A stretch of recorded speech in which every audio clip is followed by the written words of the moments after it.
ದಿವಸದಿಂದ ನೀರು ತುಂಬ್ತಾ ಉಂಟು ಇಡೂರದಲ್ಲಿ ಭಾಗ. ಯಾರು ಒಂದು ರಾತ್ರಿಗೆ ಯಾರು ಇಲ್ಲ, ಮತ್ತೆ ನಾವೇ ಬೋಟಿಂದ ಎಲ್ಲ ತಂದಿರುವಿ. ಇವ್ರಿಗೆ ಅಧಿಕಾರ ಫೋನ್ ಮಾಡಿದೆ, ಫೋನ್ ಎತ್ತುವಿಲ್ಲ, ಏನಿಲ್ಲ. ರಾತ್ರಿ ಇವ್ರಿಗೆ ಫೋನ್ ಮಾಡ್ತಾ ಇದ್ರು ತಹಸೀಲ್ದಾರ್ ಆಫೀಸಿಗೆಲ್ಲ. ತಹಸೀಲ್ದಾರ್ ಕೇಳಿದ್ರೆ ಹೇಳ್ತಾರೆ ಈ ಸಿಬರ್ಡೆ ಹೇಳಿದ್ದಾರೆ ಹೇಳಿ. ಸಿಬರ್ಡೆ ಎಲ್ಲಿ ಹೇಳ್ಕೊಟ್ಟು ಕೆಟ್ಟಿದ್ದಾರೆ ನೋಡಿ, ಇನ್ನೂ ನೀರು ತುಂಬ್ತಾ ಉಂಟು ಇಲ್ಲಿ. ಯಾರು ಜವಾಬ್ದಾರಿ ರೆಸ್ಪಾನ್ಸೇ ಕೊಡೋದಿಲ್ಲ ಇದಕ್ಕೆ. ಯಾರು ಹೊಣೆ ಇದಕ್ಕೆ? ಹೇಳ್ಕೊಂಡು ಎಷ್ಟು ದಿನ ಆಯ್ತು ನಾವು ಇವಾಗ 1 ತಿಂಗಳಾಯ್ತು ನೀರದಲ್ಲಿ ಇವೆ, ಕೆಲಸ ಇಲ್ಲ, ಏನಿಲ್ಲ ನೀರದಲ್ಲೇ ಎಲ್ಲ ಇದು ಮಾಡ್ತಾ ಇದ್ದೇವೆ. ಗೌರ್ಮೆಂಟ್ ಏನು ನಮಗೆ ಏನು ನೋಡ್ತಾ ಇಲ್ಲ, ಏನಿಲ್ಲ. ಈಗ 1 ತಿಂಗಳಾಯ್ತು ಇವತ್ತಿಂದ. ಒಂದು ಹೆಣನೂ ಹೋಗಿದೆ, ನಮ್ಮ ಚಿಕ್ಕಪ್ಪನೂ ತೀರು ಹೋಗಿದ್ದಾನೆ ಒಂದು.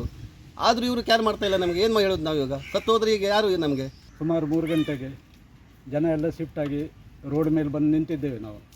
ಕಾರಣ ಅಂದರೆ ಇಷ್ಟೆಲ್ಲ ದಿನ ಮಳೆ ಬಿದ್ದರೂ ನಮ್ಮಲ್ಲಿ ನೀರು ತುಂಬುವುದಿಲ್ಲಾಗಿತ್ತು. ಅಕಸ್ಮಾತಲ್ಲಿ ನೆವಲ್ದವ್ರದ್ದೇ ಫಾಲ್ಟ್ ಆಗಿ ಅವರೇನು ನಿನ್ನೆಯಿಂದ ಏನು ಮತ್ತೆ ತಿರುಗಿ ಅದನ್ನು ಕಟ್ಟಿಟ್ಟು ನಮ್ಮನ್ನು ಮುಳುಗಿಸಿಟ್ಟಿದ್ದಾರೆ, ಬಂದ್ ಮಾಡಿದ್ದಾರೆ.